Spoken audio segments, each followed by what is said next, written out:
Hello students, history के online class में आपका स्वागत है। आज हम पढ़ेंगे, हमारा नया टॉपिक है आंग्ल मैसूर संबंध। ठीक है, आंग्ल मैसूर संबंध यानी कि भारत में अंग्रेजी साम्राज्य की स्थापना हो चुकी थी। अब जब भारत में अंग्रेजी साम्राज्य की स्थापना हो चुकी थी, बंगाल, बिहार, उड़ीसा के साथ ही और उनके निकटवर्ती राज्यों के साथ, तो पूरी तरीके से अंग्रेजों की ये मंशा थी कि पूरे भारत पर साम्राज्य स्थापित किया जाए।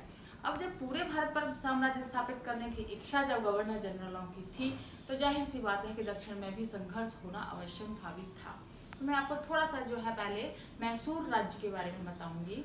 मैसूर राज्य को पूरी तरीके से जो व्यवस्थित किया था, वो व्यवस्थित किया था हैदर अली ने। ठीक है, हैदर अली का नाम शायद आपने सुना होगा। तो उस समय मैसूर में वाडियार कृष्ण राय शासन कर रहा था। कृष्ण राय वाडियार वंश का, ठीक है, वाडियार वंश का कृष्ण राय उस समय शासन कर रहा था और उसकी बहुत ही कमजोर स्थिति थी। उस स्थिति का फायदा उठाया था हैदर अली ने, और फायदा उठाने के बाद उसने मैसूर में एक स्वतंत्र राज्य की स्थापना कर ली। ठीक है, यानी कि मैसूर राज्य को एक स्वतंत्र राज्य के रूप में हैदर अली ने स्थापित किया था दक्षिण भारत में। दक्षिण भारत में मैसूर राज्य को हैदर अली ने एक स्वतंत्र राज्य के रूप में स्थापित किया था वाडियार वंश के कृष्ण राय के शासनकाल में। ठीक है, कृष्ण राय की उस समय स्थिति कमजोर थी और उसका फायदा उठाया हैदर अली ने और मैसूर को एक स्वतंत्र राज्य के रूप में स्थापित कर लिया दक्षिण भारत में और अपनी शक्ति का विस्तार किया।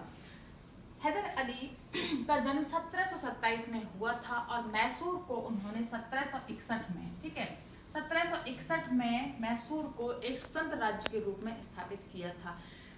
जब उन्होंने अपनी शक्ति को विस्तारित करना शुरू किया, अपनी शक्ति को उन्होंने फैलाना शुरू कर दिया, तो जाहिर सी बात है कि उस समय भारत में अंग्रेज जो है वो भी अपने साम्राज्य का विस्तार कर रहे थे।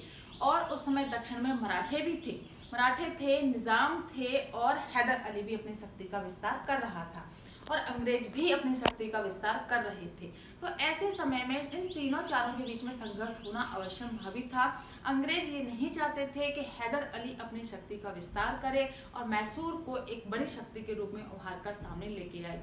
मराठे भी ये नहीं चाहते थे कि हैदर अली के साम्राज्य का विस्तार हो और हैदराबाद का निजाम, ठीक है, वो भी नहीं चाहता था। तो ये एक ऐसा त्रिकोणीय जो है संघर्ष चल रहा था जिसमें कि कोई किसी की शक्ति का विस्तार करने नहीं देना चाहता था। अब ऐसे समय में हैदर अली के पास जो है एक बड़ी ही चुनौती थी कि इन सारी चुनौतियों से निपटकर किस तरीके से मैसूर राज्य को एक स्वतंत्र राज्य के रूप में स्थापित किया जाए। स्वतंत्र तो वो हो ही चुका था, लेकिन मैसूर को एक शक्तिशाली राज्य के रूप में स्थापित किया जाए। तो ये जो है हैदर अली की एक बहुत बड़ी चुनौती थी। तो हैदर अली ने पूरी तरीके से जो है अपने साम्राज्य को व्यवस्थित किया, मराठे, निजाम और अंग्रेजों से संघर्ष भी किया और मैसूर को एक शक्तिशाली राज्य के रूप में स्थापित कर दिया। अब जब राज्य शक्तिशाली हो गया तो उसके बाद जाहिर सी बात है कि अंग्रेजों के बीच और मैसूर राज्य के बीच में संघर्ष होना अवश्य भावित था। तो इसको हम 4 चरणों में पढ़ते हैं। 4 स्टेप हैं इसके मैसूर आंग्ल संघर्ष। ठीक है, हमारा जो टॉपिक है मैं आंग्ल मैसूर संबंध कह लीजिए या मैसूर आंग्ल संबंध कह लीजिए या आंग्ल मैसूर संघर्ष कह लीजिए, बात एक ही। आंग्ल मतलब अंग्रेज, ठीक है, अंग्रेज और मैसूर के संबंध या अंग्रेज और मैसूर का संघर्ष। तो इस तरीके से जो है आंग्ल मैसूर संघर्ष जो प्रारंभ होता है वो हमारा 1767 से प्रारंभ होता है। प्रथम चरण, इसके 4 चरण हैं। ये 4 प्रमुख चरणों के अंतर्गत इसको डिवाइड किया जाता है। इसका सबसे पहला प्रथम चरण आता है 1767 से लेके 69 तक। ठीक है, 67 से 69 तक जो है वो प्रथम चरण है और इस समय जो है हैदर अली अपनी शक्तिशाली पोजीशन में था मैसूर के अंतर्गत। और जब तक हैदर अली रहा तब तक भारत में अंग्रेज अपनी सत्ता को, तब तक दक्षिण भारत में अंग्रेज अपनी सत्ता बहुत ज़्यादा विस्तारित नहीं कर पाए थे और मैसूर का बाल बांका भी नहीं कर पाए थे। लेकिन जैसे ही हैदर अली की मृत्यु हो गई तो मैसूर के लिए संकट ही संकट उत्पन्न हो गए थे। ठीक है, इज दैट क्लियर? अब जो है यानी जिस समय 1767 में पूरी तरीके से जो है अंग्रेजों के आंखों में हैदर अली पूरी तरीके से खटक रहा था, तो अंग्रेजों ने एक संधि कर ली। यानी कि उन्होंने जो है निजाम, हैदराबाद का जो निजाम शासक था, मराठे और कर्नाटक के नवाब, तीनों के साथ मिलकर जो है अंग्रेजों ने संधि कर ली और एक गुट बना लिया। इस गुट में थे निजाम थे हैदराबाद के, ठीक है, मराठे मराठों के बारे में हम पढ़ चुके हैं, और कर्नाटक का नवाब, इन तीनों ने मिलकर जो है, और प्लस अंग्रेज, ठीक है, अंग्रेज तो शक्तिशाली पोजीशन में थे। तो इस तरीके से निजाम, मराठे और कर्नाटक का नवाब और अंग्रेजों ने मिलकर एक गुट बना लिया हैदर अली के विरुद्ध। लेकिन हैदर अली भी कह सकते हैं कि एक बड़ा ही चतुर कूटनीतिज्ञ था, दूरदर्शी था। उसने उस समय की पोजीशन को देखा, उसको उस समय को भांपा, उसको पता था कि इस समय अंग्रेजों से पंगा नहीं लिया जा सकता है, या हो सकता है कि उसके लिए एक समस्या खड़ी हो जाए। तो उसने तुरंत जो है निजाम के साथ, हैदर अली ने निजाम के साथ संधि कर ली, ठीक है। हैदर अली ने निजाम के साथ संधि कर ली और उसको कुछ धन और क्षेत्र देने के जो है लालच से उसने पूरी तरीके से उसे अपनी तरफ मिला लिया। अब जब अपनी तरफ मिला लिया तो ये गुट कैसा हो गया, ये गुट कमजोर स्थिति में आ गया। अब जब गुट कमजोर स्थिति में आ गया तो अंग्रेजों के सामने अब समस्या हो गई कि मराठे और कर्नाटक के नवाब के साथ ही जो है किस तरीके से संघर्ष किया जाए, किस तरीके से जो हैदर अली पर आक्रमण किया जाए। तो ये उनके लिए जो है एक समस्या खड़ी हो गई। अब क्योंकि हैदर अली पूरी तरीके से इस पोजीशन में था कि वो आक्रमण कर सकता था, तो उसने वही किया 1767 में, ठीक है। 1767 में हैदर अली ने अंग्रेजों के साथ युद्ध किया। हैदर अली ने स्टार्ट किया था युद्ध और अंग्रेजों को परास्त भी किया। अब जब अंग्रेज परास्त हो गए तो उसके बाद जो है 1769 में, ठीक है, 1769 में अंग्रेज और हैदर अली के बीच में संधि हो गई। अंग्रेज और हैदर अली के बीच में संधि हो गई। ये संधि अत्यधिक महत्वपूर्ण संधि के रूप में देखी जाती है, ठीक है। इसको पर ध्यान दीजिएगा थोड़ा सा कि 1767 में हैदर अली ने अंग्रेजों के साथ युद्ध किया, अंग्रेजों पर आक्रमण किया और अंग्रेज उसमें परास्त हुए। परास्त होने के बाद 1769 में, ठीक है, 1769 में संधि हो गई। किस किस के बीच हो गई? अंग्रेज प्लस हैदर अली, अंग्रेज और हैदर अली के बीच में संधि हो गई। और इस संधि की बदौलत जो है अंग्रेज पूरी तरीके से, क्योंकि उनके पास उस समय कोई चारा नहीं था, इसीलिए उन्होंने हैदर अली की जो है सारी शर्तों को मान लिया। अब जब हैदर अली की शर्तों को मान लिया तो यहाँ हैदर अली जो है वो सुपीरियर पोजीशन में आ गया। हैदर अली की शक्ति में विस्तार हुआ प्लस उसके जो है महत्व में विस्तार हो गया। लेकिन अंग्रेजों के सामने उस समय कोई चारा नहीं था, इसलिए उन्होंने उस समय पर इस संधि को स्वीकार कर लिया था, ठीक है। तो ये था हमारा प्रथम चरण, आंग्ल मैसूर संबंध या आंग्ल मैसूर संघर्ष का प्रथम चरण। और इस प्रथम चरण में अंग्रेज जो है वो परास्त हुए थे, हैदर अली विजयी रहा था, ठीक है। क्लियर, ध्यान रखिएगा। अब हमारा शुरू होता है द्वितीय चरण।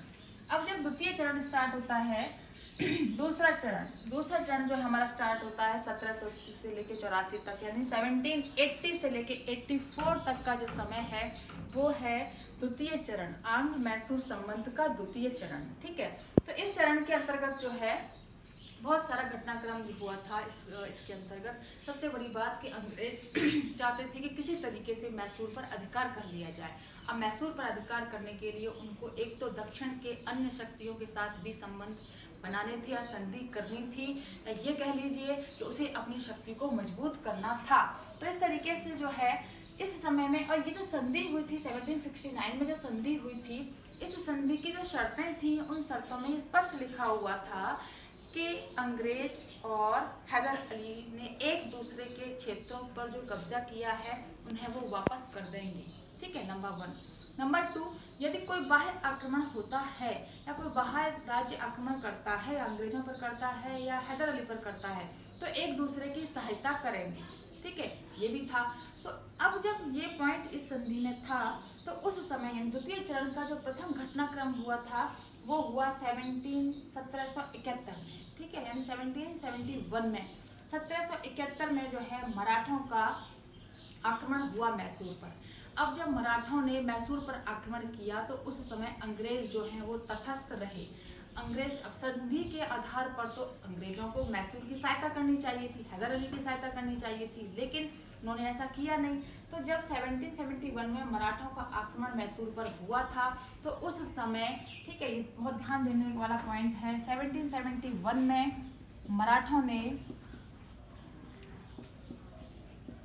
मराठों ने ठीक है मैसूर पर आक्रमण किया। मैसूर पर जब आक्रमण हुआ तो अंग्रेज तटस्थ रहे, जबकि उन्हें संधि के आधार पर मैसूर को सहायता करनी चाहिए थी, लेकिन उन्होंने ऐसा नहीं किया। अब जब उन्होंने ऐसा नहीं किया तो इस बात से जो है कौन नाराज हो गया, हैदर अली ऑफकोर्स नाराज हो गया। और हैदर अली ने जो है पूरी तरीके से दूसरा स्टेप उठाया, उसने कर्नाटक के नवाब पर आक्रमण कर दिया। अब दूसरा जब चरण स्टार्ट होता है तो 1780 में हैदर अली ने, ठीक है, कर्नाटक पर आक्रमण कर लिया। कर्नाटक 1780 में हैदर अली ने कर्नाटक पर आक्रमण कर दिया। अब जब कर्नाटक पर आक्रमण हो गया तो उस समय कर्नाटक का जो नवाब था वो अंग्रेजों का मित्र था, इसलिए अंग्रेजों ने कर्नाटक को सहायता दी। ठीक है, अंग्रेजों ने कर्नाटक को सहायता दी, जबकि संधि के आधार पर उसको तटस्थ रहना चाहिए था या फिर उसे हैदर अली की सहायता करनी चाहिए थी, लेकिन अंग्रेजों ने ऐसा किया नहीं। अंग्रेजों ने कर्नाटक को सहायता दी। अब जब अंग्रेजों ने कर्नाटक को सहायता दी तो इस बात से हैदर अली और ज्यादा नाराज हो गया।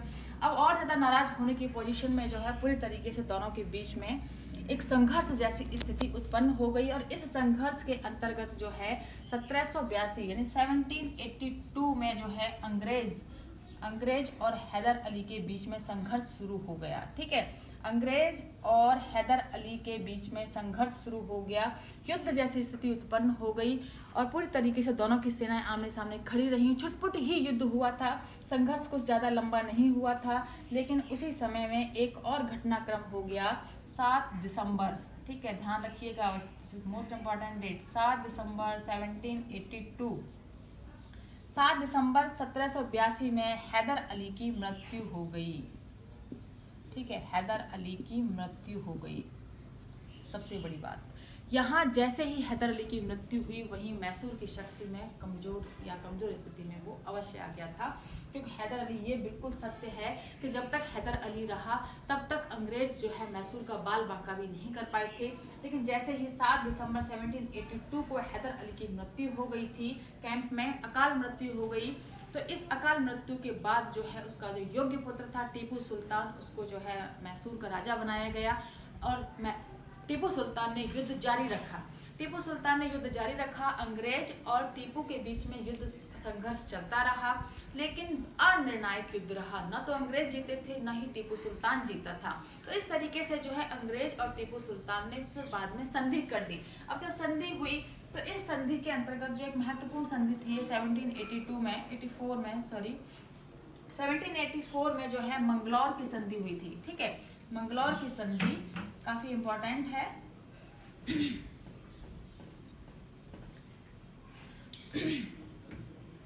1784 में मंगलौर की संधि, ये बहुत इंपॉर्टेंट है। ये जो संधियां जो आ रही हैं ये बहुत महत्वपूर्ण है, 1 नंबर के लिए आती हैं। मंगलौर की संधि हुई थी टीपू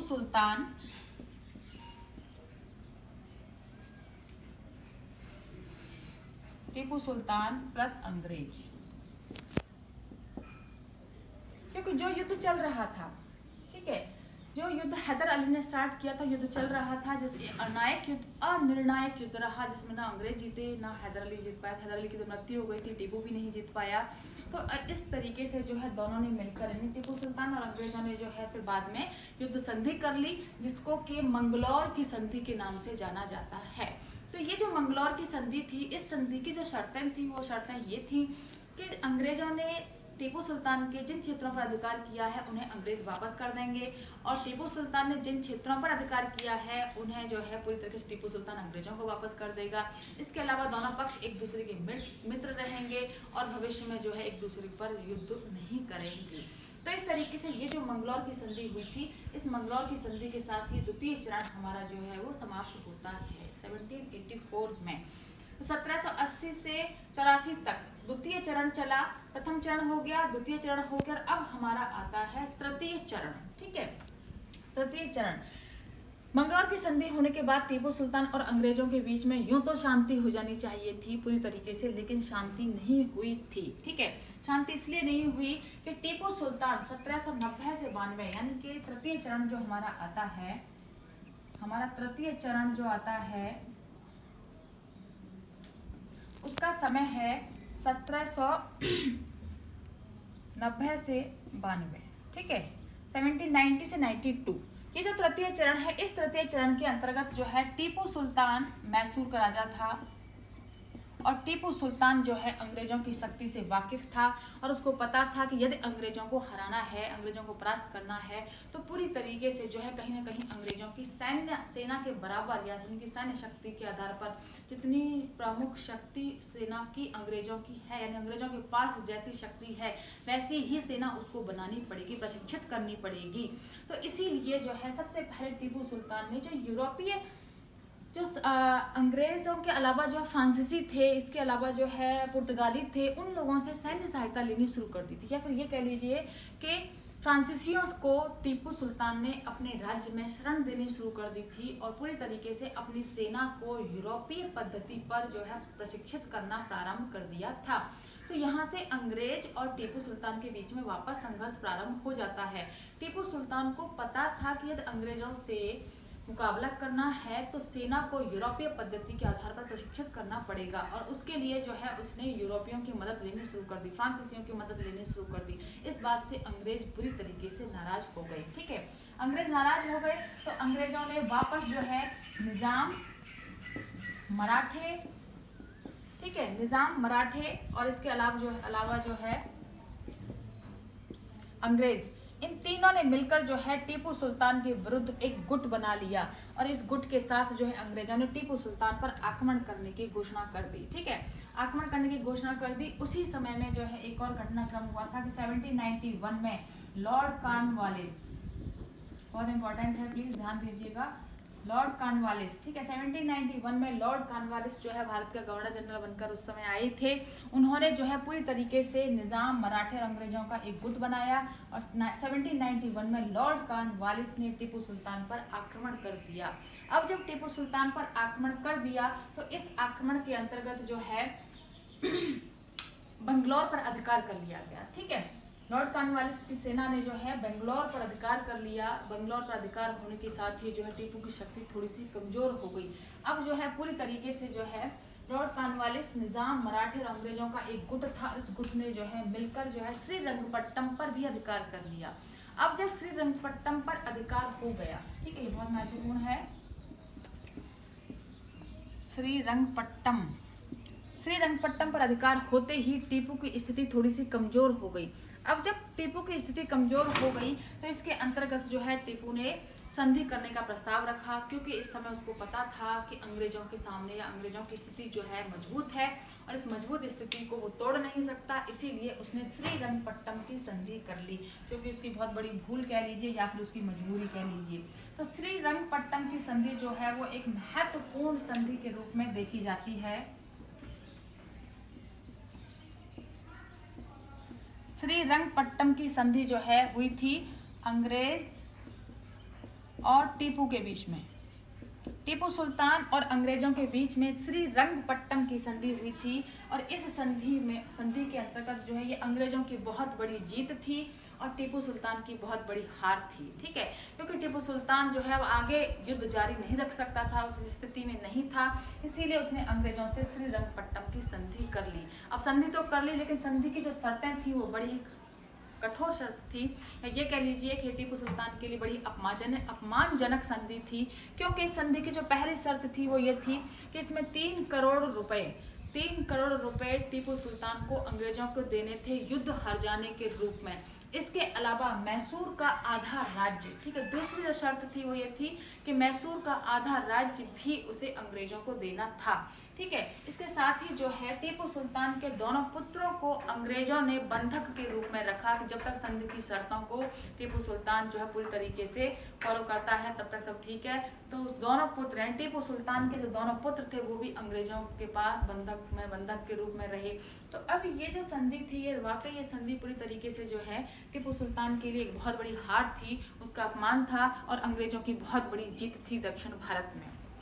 तो अंग्रेजों ने निजाम और मराठों के साथ मिलकर टीपू सुल्तान पर अपना अधिकार स्थापित कर लिया, या ये कह लीजिए कि मैसूर पर अपना अधिकार स्थापित कर लिया। ये अंग्रेजों की एक बहुत कूटनीतिज्ञता वाली चाल थी और मैसूर की बहुत बड़ी हार थी। ठीक है, श्रीरंगपट्टम की संधि बहुत आता है, ये 1 नंबर के क्वेश्चन में बहुत पूछा जाता है, आप ध्यान दीजिएगा इस पर। अक्सर करके जो है श्रीरंगपट्टम की संधि किसके बीच हुई थी ये पूछा जाता है, तो आप ध्यान रखिए। अंग्रेज और टीपू सुल्तान के बीच में संधि हुई थी। टीपू इसमें जो है हारे हुए थे और अंग्रेज इसमें जीते हुए थे। ठीक है, तो इस तरीके से, वैसे एक तरीके से देखा जाए तो तृतीय चरण तक आते आते यानी कि 1792 तक आते आते मैसूर पर अंग्रेजों का लगभग अधिकार तो हो ही चुका था और बाकी का जो बचा वो लॉर्ड वेलेस्ली ने पूरा कर दिया। ठीक है, तो अब हमारा आएगा चतुर्थ चरण। चतुर्थ चरण यानी 1798 में लॉर्ड वेलेस्ली भारत के गवर्नर जनरल बनकर आए। 1798 में लॉर्ड वेलेस्ली